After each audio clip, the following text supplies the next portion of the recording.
Hello, my name's Peter McMillan. I'm the Chief Executive Officer at NT Shorter, and welcome to another podcast of Sharing a Couch.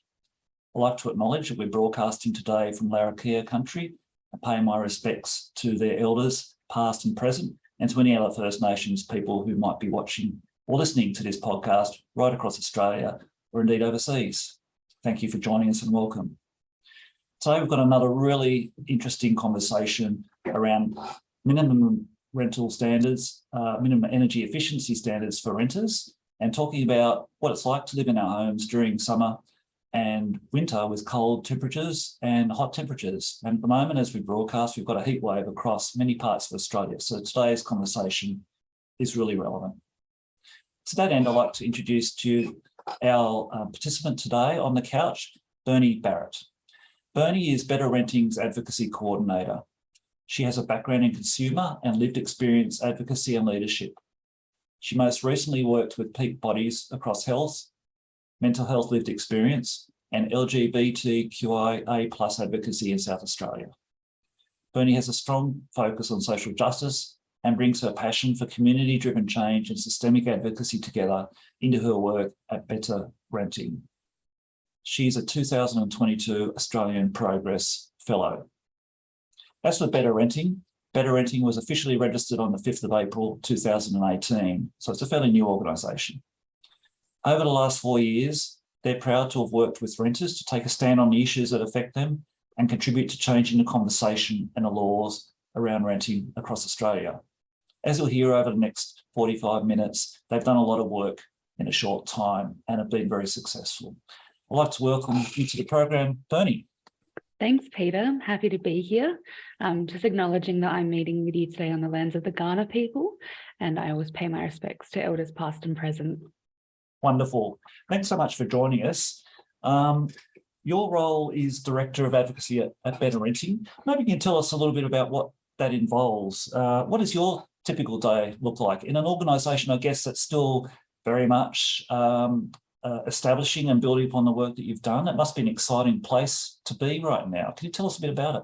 Yeah, it is really exciting. And I think what's so good about being a small and dynamic organisation is we really get to be on the pulse of what's happening with renters and with tenancy issues across the country. Being a national organisation, we do look across the whole country.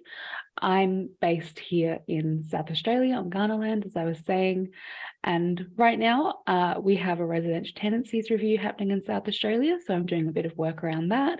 And generally it's about knowing what is going on for renters, knowing what the hot topic issues are. And I think we've all seen stories more recently in the media almost every day now around, our low vacancy rates and our skyrocketing rents, as well as the quality of the homes that we're living in. And so my role is to know about what's happening and to really engage with renters in that way that they have their stories at the centre of the work that we're doing, which is really important to us at Better Renting, is to make sure that the work that we're doing is being driven by the issues that matter most to people who are renting. You talk about building a community of renters who can, I guess, be empowered and advocate for their own rights and change the narrative of renting. What do you mean by that when you talk about changing the narrative of renting? Yeah, I think that for us, and this was a big reason that Better Renting was formed, was that in 2018, the conversations around the issues with renting was really, the solution that was offered was, well, we have to get people out of renting and we've got to get them into home ownership. And for some people, that's just not a feasible option. We have a really tight market. People don't have the deposits or they're not able to buy a home. And for some people, that's just also not what they want to do. It doesn't work for their life circumstances. And so for us, it was more about, well, what if we just made renting as good as owning a home? Why can't you be afforded the same comfort and stability as a renter as you are when you're a homeowner? And, in Australia, 1 in 3 households are renting, and the demographic is changing. We have more and more people renting for all of their lives. It's not just the stopgap during university for young people that a lot of people I think still see it as.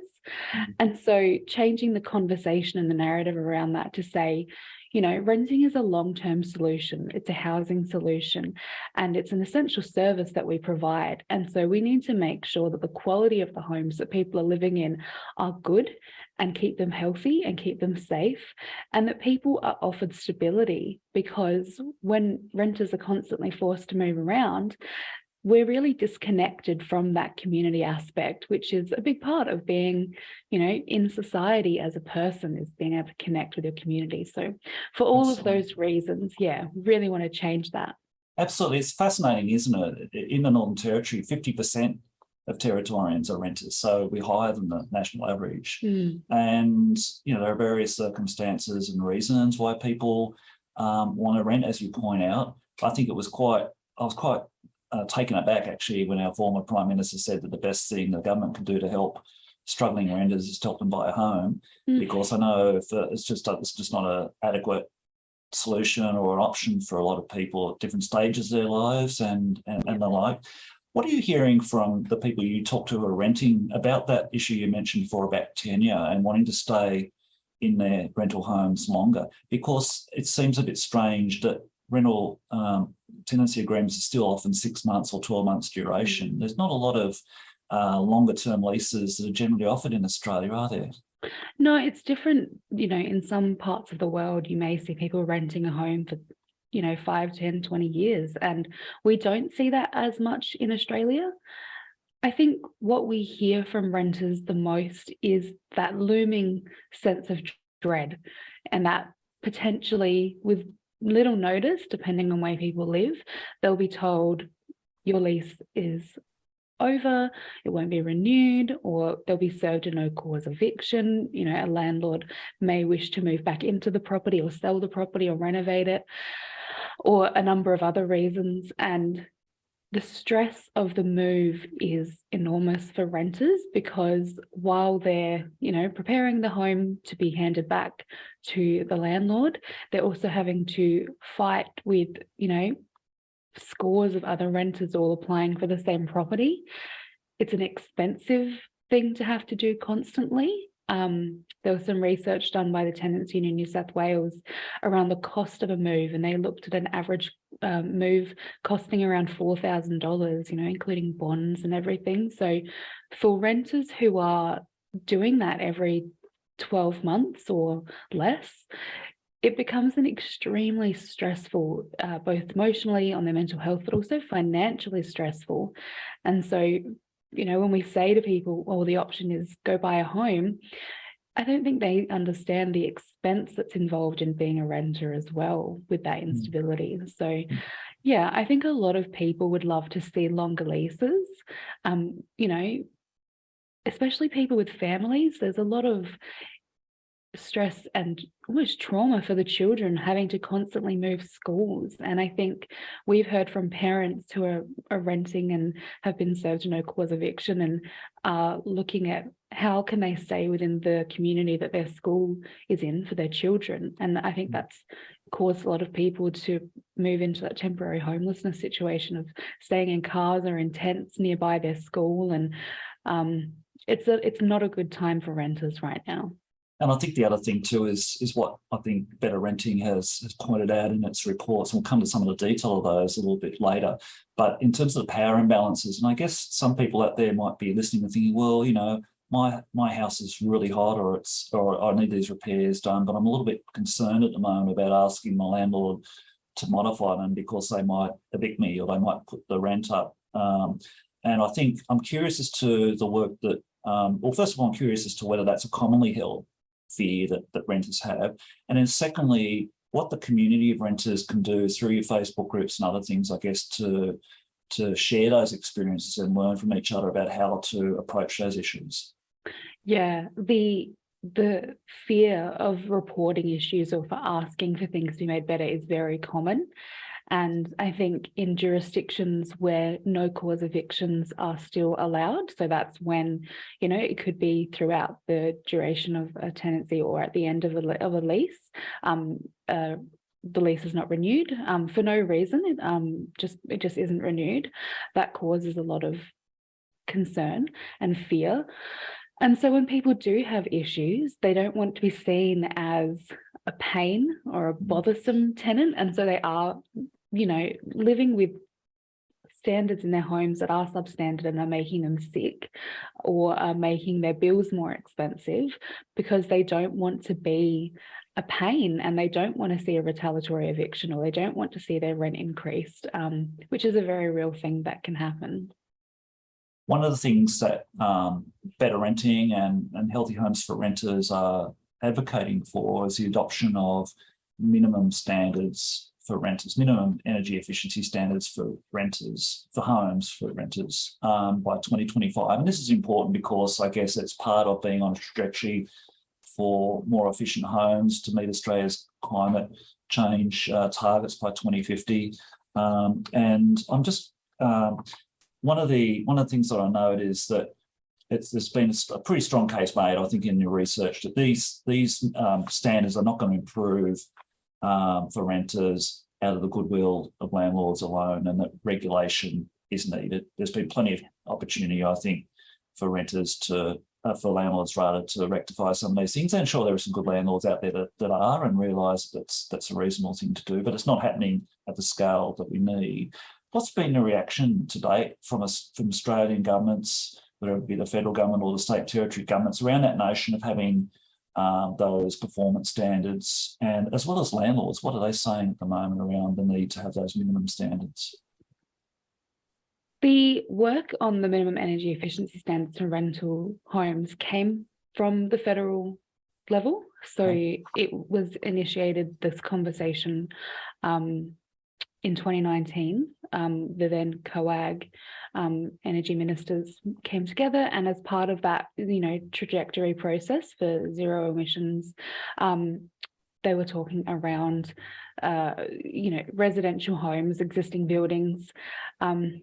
I will say initially renters were not included in that conversation, and it was advocacy from the sector that made sure that renters were included. And from that, they said, well, okay, we will come together and we'll initiate a plan for a national framework for minimum energy efficiency requirements for rental homes. So this is an ongoing process. This framework hasn't been finalised. We're hoping to see a draft of this in early 2023. But that's why Healthy Homes for Renters was born, the campaign, which is now a national collaboration of more than 100 organisations who are all working together to see this happen. In terms of what we've seen from states and territories, it's been mixed, as it always is when it's a nationally led process that then goes down to jurisdictions. The ACT and Victoria have really led the charge on this. So recently we saw the ACT announced their first minimum standard, which was ceiling insulation. So that's going to be rolled out from April next year, which is incredible. That is going to make people's homes warmer in winter and cooler in summer. It's also going to save bills, but it's going to save lives. So, we talk about the health impacts of a cold home, and it's absolutely enormous when you look at the mortality rates of Australian homes because of cold weather. Victoria has also implemented a fixed heater standard, which is really exciting as well. So they are, landlords are required to install a minimum energy efficient fixed heater in the main living room. And again, that's still in its early days. So we're looking forward to seeing that completed and seeing the benefit that has to renters. It's a little bit, hit and miss in other states and territories. So we're working with organisations on the ground in all states and territories to kind of move that along. I think that from landlords, like you said, there are some landlords that do care, and when they know that this is an issue, they will act. And I think that's, it's fantastic to see that. I think that on the other hand, there are a lot of landlords who are quite disconnected from the experience of living inside the homes that they rent out. And so they don't see just how bad the homes get. That feeling of cold or heat is very subjective to the person who's experiencing it. And so you can't really say to someone, oh, like it's getting really hot, they would just be like, oh, chuck on a fan, drink some cold water.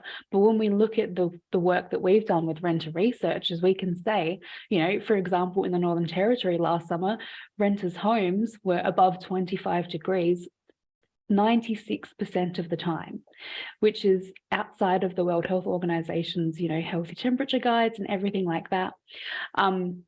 So I think that the issue with landlords is they see it as a really expensive process. They think that being a landlord is quite over-regulated.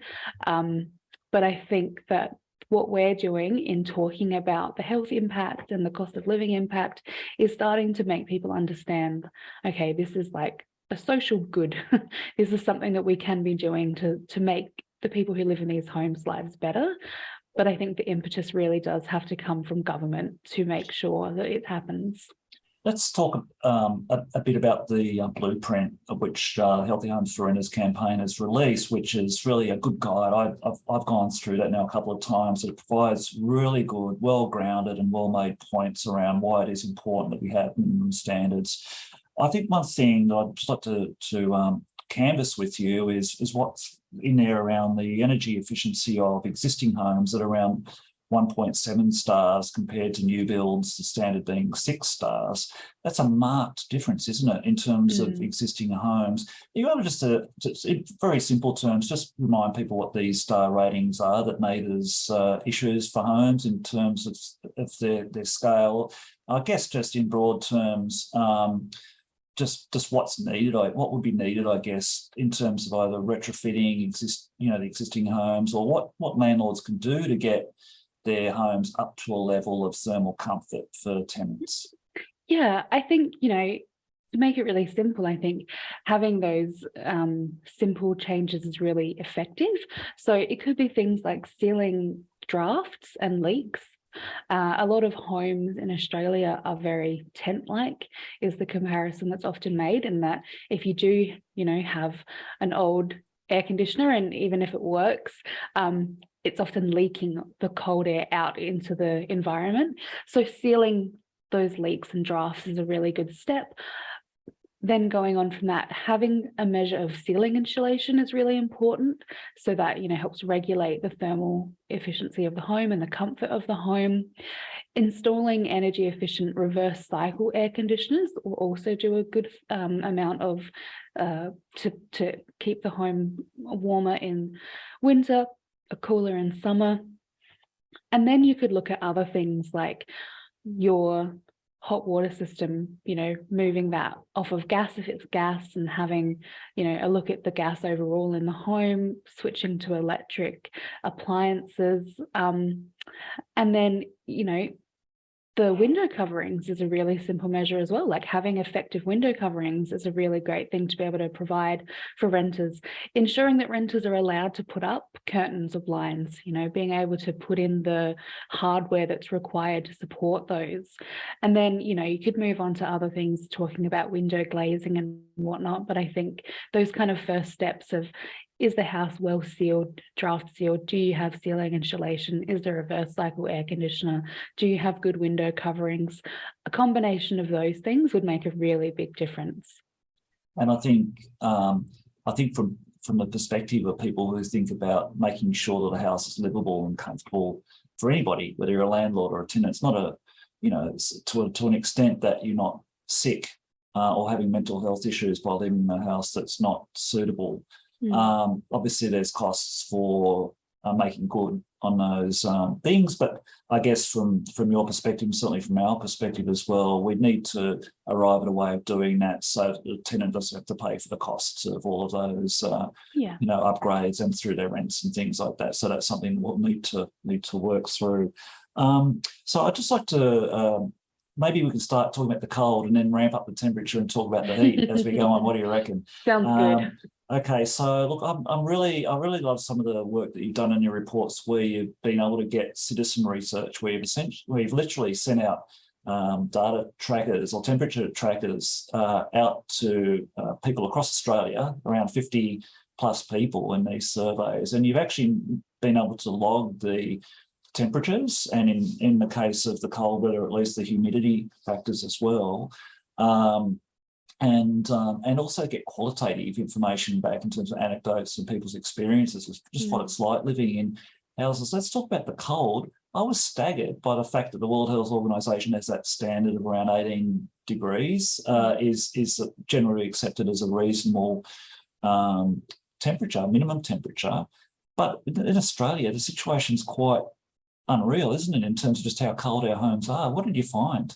Yeah, I mean, the notion of Australia just being this warm, pleasant place all year round is obviously not accurate. And I think that an issue with homes in Australia is that we are a mild country, mild temperature country, but that kind of makes an issue for us in winter because our homes are more catered towards the hot summers in most part. But what we found, and in particular, like with the Renter Researchers Project, is that people's homes are just below that 18 degrees minimum temperature around 75% of the time on average. So a lot of the places that we were looking at, it was below that a lot more. So, obviously we're looking at Tasmania, is below that 91% of the time. And I think in the ACT, it was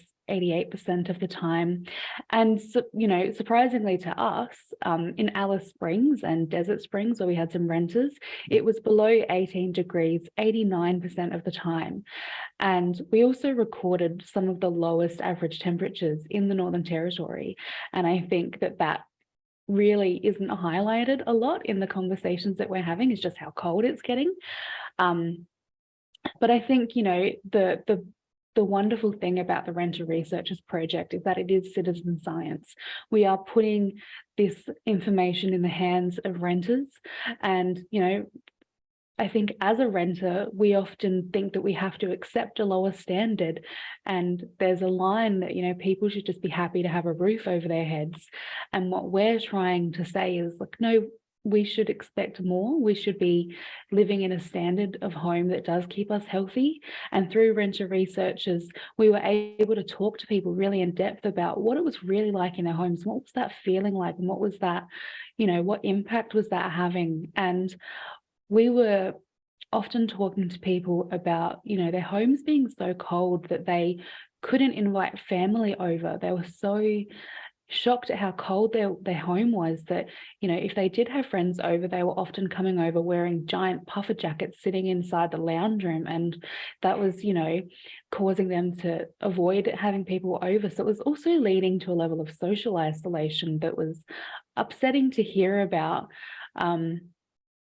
People were saying that they'd come home from work and the first thing that they do is get into bed and just sit there and try to be warm. And so at nights, when they would ordinarily be in the lounge room with their kids talking, they were all in their bedrooms alone. And I think, again, that leads to that social isolation and the worsening mental health of people.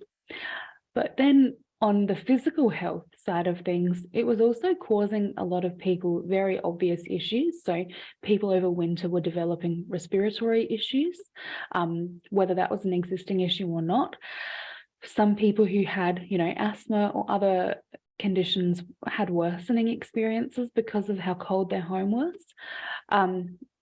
And I think that people were often feeling as though they had to choose between living in a really cold home or putting on the heating and then having really expensive power bills. But what was happening was people were making the decision to turn the heater on, getting really high power bills, but their home was still cold. So it wasn't even a choice that they were making. They were paying higher bills and their homes were still uncomfortably cold. And so that was really, again, interesting is the wrong word. It's horrifying. It's upsetting to hear. And I think that it also opened the eyes of a lot of renters to the true condition of their home. And it has made them more empowered to want to make things better, which is great. That is great to see.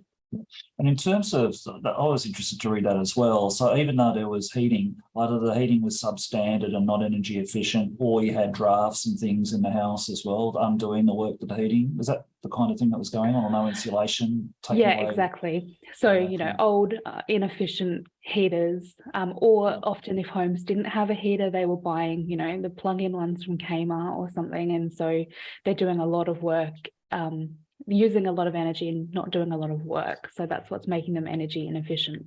And definitely lots of homes that are not insulated and not draft proofed and not having good window coverings. So all of that warmth is just seeping out of the home. Yeah, and also I guess the other thing that's interesting in the report is the effect of humidity as well, in terms of things like damp and mold and condensation. Do you want to talk about what you found with that as well? Yeah, it was, mold was a big issue, a really big issue, and in particular for homes on the eastern coast, where there's been flooding, which is just an ongoing issue, and it's going to get, worse as these big flooding events continue to happen. But yeah, so the mold was a huge issue, and it also created more stress for people as well, because they're constantly cleaning. A lot of the time the mold was caused by structural issues as well, and so they had to then negotiate with their landlords to have things repaired. But yeah, so the worst was in New South Wales, where we had really high humidity temperatures. I think it was around 83% of the recordings that we had, the humidity was above 60%, sorry. And that's kind of where you start to see mold occurring. And it just created a lot of issues for people. And we had a renter in Tasmania whose home was so moldy, their bedroom in particular. They woke up one morning and they were coughing so hard that they, coughed up blood, which is really graphic. And they discovered that their pillow had gone moldy. So they'd been sleeping on a moldy pillow. Which had just caused so much stress for this poor renter, who had done everything that they could to keep the walls and everything clean of mold, but it had unfortunately gotten into their pillow, which was just really upsetting to hear. Yeah, it's shocking, isn't it? And those of us who live up here in the tropics also get mold as well, but for different reasons, probably with the humidity and the heat. It can be an ongoing challenge as well. So what I found also quite insightful was the remark that homes in Sweden are actually deal with heat better than Australian homes. I mean, we it must be something to do with design, and the way we build our homes over the years, and the fact that we're not good as a nation at building homes that have good passive heating and cooling and good insulation. And can you comment on that? Yeah, so this was research that was done in 2015, which showed that Australia, we have more deaths from cold in our home than people in countries like Sweden, who have, sub-zero temperatures. And yeah, I think you're absolutely right, is that they have been prepared for their homes to reach those cold temperatures. So they're expecting sub-zero temperatures, and so they have, insulation in their walls and their floors and their ceilings. They have heated floors. They have all of these things. We wouldn't maybe need quite that extent, but we do need a bit more insulation and other things as well. But it has led to higher winter mortality in Australia as a result, because, and as you'll see from the report that we published, Cold and Costly, homes are, reaching, some of them 0 degrees, some of them are reaching 5 degrees or 7 degrees as an average minimum temperature in their homes, which is just so bad for you as a human to be living in that temperature, that cold constantly. And I think that, the comparison with Sweden is quite shocking, because you think of Sweden, it's like a snow-covered country, it's freezing cold. And in Australia, we're still having people die in their homes because it's so cold. And I think it also says a lot when the work you did in that report showed that in comparison with homeowners typically had temperatures 4 degrees higher than the renters, in terms of it's a lot more comfortable to live in, isn't it? And a lot less expensive in terms of power bills when you've got energy efficient heating, and when you've got passive solar and solar panels and other things like that, which tenants really would have difficulty getting done, wouldn't they? Themselves? Absolutely. And I think that when we talk about those comparisons between, owners and renters, we talk often about the agency of renters, and that renters do not have the capacity, like the ability, the power to make those changes to the home, even though that we know what would make our homes better, because, landlords have to have that final approval or do those changes. We can't do simple things that would make our homes more energy efficient and safer and more comfortable to live in. So there is definitely a huge power imbalance when it comes to the renters and owner occupiers and landlords, and the difference in how we live in our homes. Let's change tack just briefly to heat now. And as I mentioned in the intro, a lot of Australia is going through a heat wave at the minute. We all know that these days of extreme heat are getting more frequent right across the nation, extreme weather in general, but certainly there's been a lot of hot weather, and we're all feeling that and sweltering through that at the moment. I know a lot of us who have air conditioning in our homes still are sweating or still finding it hot, even if we have split air cons and stuff in different rooms. But what was interesting to me is that Victoria and Tasmania have standards in place for fixed heaters, energy efficient heaters, but no Australian jurisdiction has any standards at the moment or mandatory requirements for cooling in rental homes. Why is that? Why do you think we're so slow to recognise that as a country, that heat kills, and a lot of our homes are far too hot to live in comfortably? I think that's a great question. I wish I could answer it perfectly. I think that there's, like I was saying before, a disconnection between the people that own the houses and the people that live in them as homes. And again, people who are making policy and legislation around this are often more privileged and do live in homes that are comfortable. And so the reality of what it's like to live in a hot home is not at the front of their mind. And the associated health risks is not widely understood. It's becoming more and more so with more research that comes out. But I do think it's shocking that we do not have any jurisdiction that has a minimum requirement for air conditioning in rental homes. And there was a fantastic report released recently by the Kimberley Community Legal Services, and they looked at the comparison between rental homes in the Kimberley region and homes that are given to government staff. And government staffing homes have these air conditioners as a requirement, but people who rent their homes and are provided by social housing do not. And the comparison between the homes is awful. And they're currently also experiencing a heat wave. And one of our renter researchers is in that area, and they set their temperature tracker up last week and sent me a photo of it, and it was already 36 degrees in their home. And she said to me, I just went outside and came in, and it does feel cooler in here. And 36 degrees inside your home. I live in Adelaide, and when it reaches 36 degrees outside, I'm like, I've got to lock myself inside to stay safe.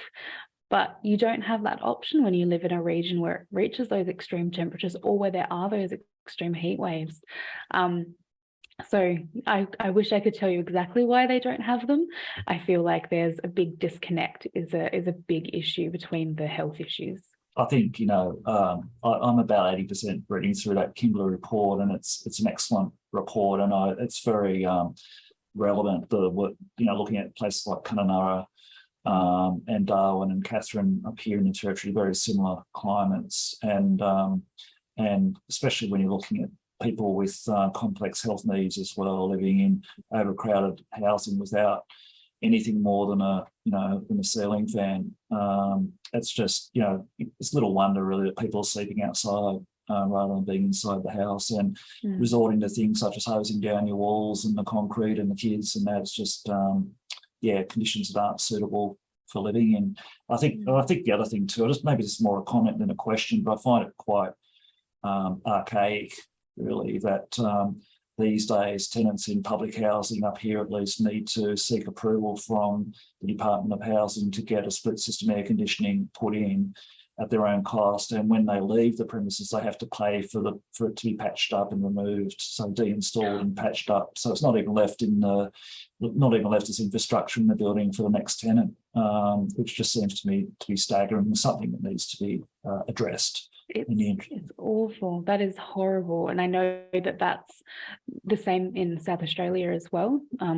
When, we were speaking about this recently, people were saying in community housing, we need air conditioners, and they were told straight, by the minister, you can pay for it. You're welcome to do it. You'll just have to pay for it.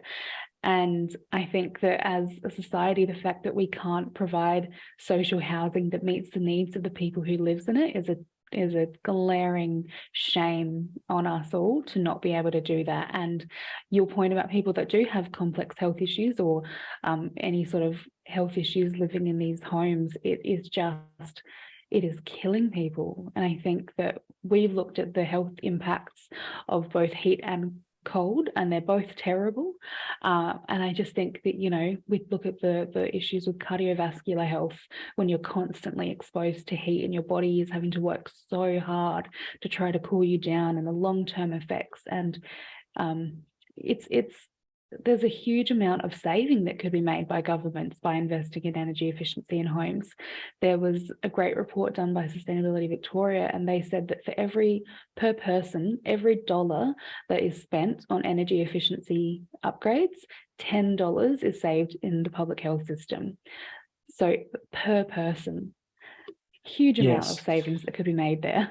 Absolutely. And not to mention, I guess, you might include that, but mental health as well as part of public health as well. A whole lot of issues with people basically stressed, and you can only imagine the contribution that makes to domestic family violence as well, and all other sorts of trauma and unhealthy, unhappy homes, really. Yeah. There was one thing I did want to share from your report. I think it was you referenced it from research that was done after the Melbourne heatwave that showed that if the homes down there had have achieved a 5.4 star energy rating, it could have saved 337 lives. Yeah. And that's just remarkable, isn't it? I mean, that really shows just a correlation between excessive heat and mortality.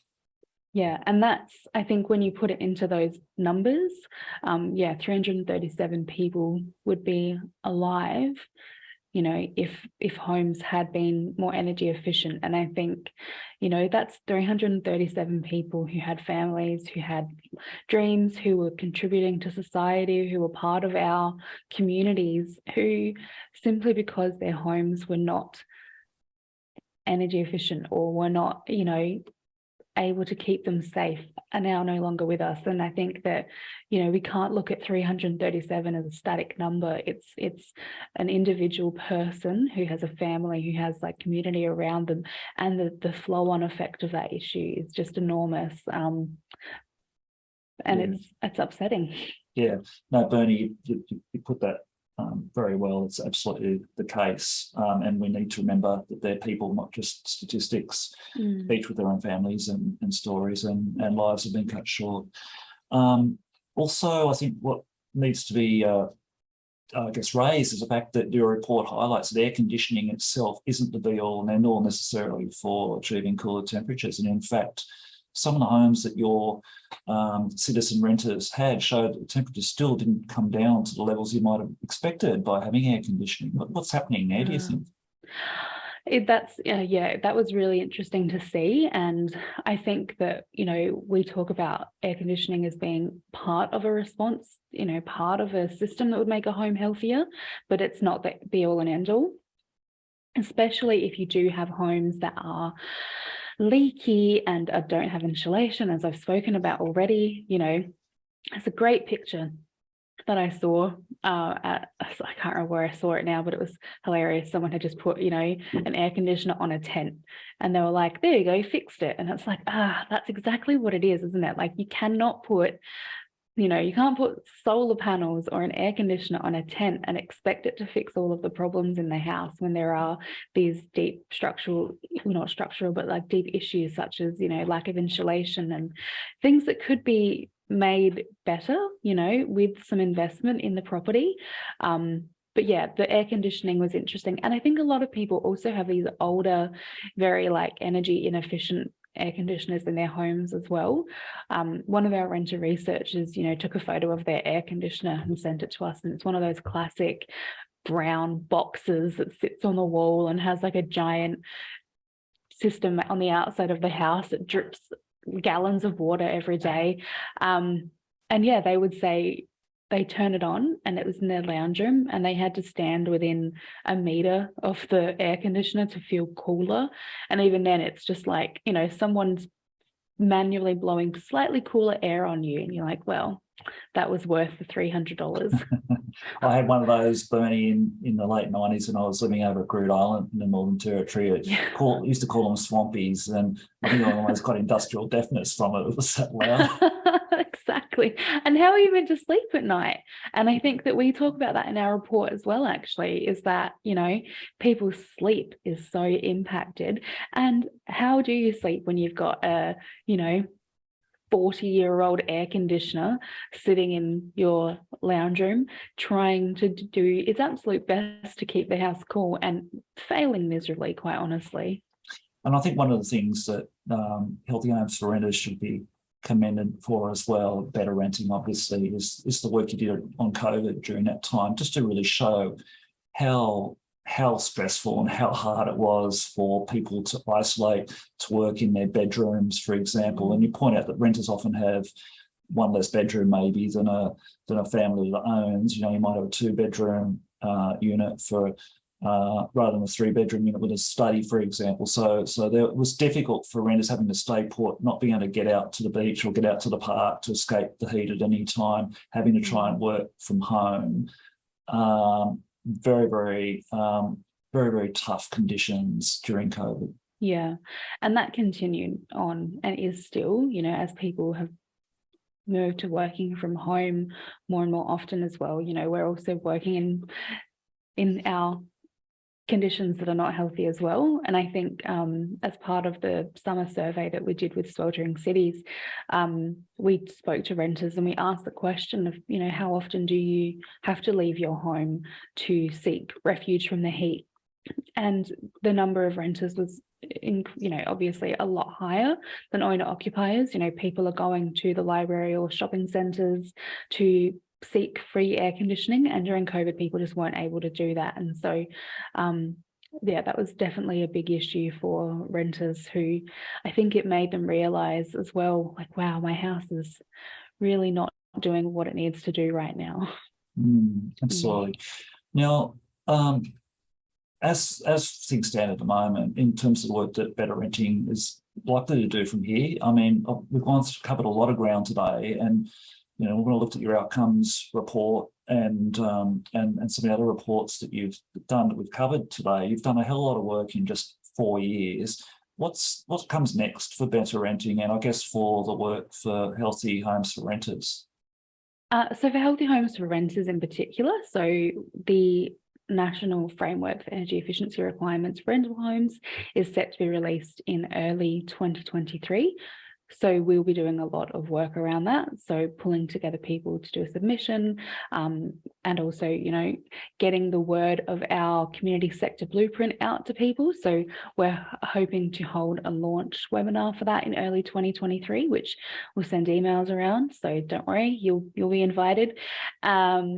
And then it'll be working with individual states and territory groups to get the advocacy happening there on the ground. So, in places in particular where there are Residential Tenancy Act reviews taking place, so the Northern Territory, South Australia, Western Australia, looking at how minimum energy efficiency standards can be pulled into those reviews. And hopefully seeing a really great draft framework from the federal government, and seeing all of the states and territories grab it with vigor and say, yes, we're going to do everything and make homes incredible. That's the hope. In terms of Better Renting, we really want to solidify more about what we're doing with our community of renters. So we're hoping to build up the renter centre and have more and more renters engaged in this work, and building on that grassroots advocacy that we've been doing. Super. And for those who are listening or watching onto this podcast who are renting and you might think, oh gosh, summer's just around the corner. I'm already sweltering in my home. I'm not looking forward to summer at all. In fact, I'm dreading it. What would you say to them? What advice could you give them in terms of what they might be able to do to make their lot in life just that little bit easier? So, in terms of self-advocacy for yourself, what we found was that people who were involved in our Renter Researchers project, who recorded that data and showed just how hot their homes were getting, were able to share that with real estate and landlords. And we did have some good outcomes from that. So potentially it's just tracking just how hot it is getting in your home. Renew has some really good tips. They're currently doing a series of sessions for Sustainable Renters Week, and they've got some great resources around simple measures that you can do in your home. I learned the alfoil on the window trick recently since working with Better Renting. There are some small minor modifications that you can make to your home, but I think I would always say self-advocacy and also connecting with a bigger community of renters is a great place to start, because it's great to hear what other people are doing and connect with organisations that are leading this work on the ground. And I guess also like to give a bit of a shout out to any real estate agents who might be listening or watching on to, there are some really progressive agents out there. I know I've worked with some before. They realise that it's in a landlord's interest too to have a tenant that is happy in the home, that's comfortable, that looks after the property, feels like it's their home, and can make reasonable modifications. It probably improves the rentability, so to speak, of the home if they do move on. For other tenants coming through, I think tenants probably increasingly will be asking questions in the future, won't they, around what is the energy efficiency of this place that I'm renting? Is it good value for money, or are there places that offer better options? So there's a lot of work we can probably do proactively with the real estate sector as well. I know some landlords will, always think, well, do I really have to pay for that, or can I get away with it? But I think it's about education, isn't it, too, and the benefits that having a healthy place to rent bring for tenants and society as a whole. Yeah, and I think with minimum energy efficiency standards for rental homes, it's not so much of a matter of if, it's when. This is going to change. This is going to have to happen. And as a housing provider, as a landlord, as a real estate agent who is offering this essential service, think about what you can do now before, it becomes the requirements as well. That you can be proactive, because this will happen. It will be a requirement for homes to meet a minimum energy efficiency standard. And I think that there are so many proactive landlords, and there could definitely be more. So we welcome and support that, and real estate agents that can work with that as well is a really great thing. Well, it sounds like it's time for us all to roll up our sleeves and make this happen. Just as we have had for minimum accessibility standards in homes, we should be able to do the same thing for minimum energy efficiency standards as well. And thank you so much to you, Bernie, for the work you and Joel have done. And I guess adding to the evidence base, adding to the voice of consumers, adding to the conversation, and getting the attention spotlight put on these really important issues. I can only imagine how much happier Australian families will be if they can live in houses that are thermally comfortable for them. I mean, in terms of mental health, well-being, happiness, socio and economic benefits to the country, it really does seem to be quite compelling. So thank you again to the great work that you and Joel Rada and the team at Better Renting are doing, the whole Healthy Homes for Renters campaign. Look forward to the work that's coming out in 2023, and thank you so much for joining us on the couch today. Thanks for having me, and thanks to NT Shelter for being a Healthy Homes for Renters supporter and all the work that you're doing as well. Thanks very much, Bernie. You've been watching and listening to Bernie Barrett, the Advocacy Coordinator for Better Renting. It's been a pleasure having Bernie on the program. If you'd like to make sure you don't miss out on future episodes of Sharing the Couch, please make sure to subscribe to our YouTube channel or hit the join button to join the conversation, and make sure you get the alerts for new podcasts as they're released. Thank you very much for joining us today. We look forward to seeing you next time. Bye for now.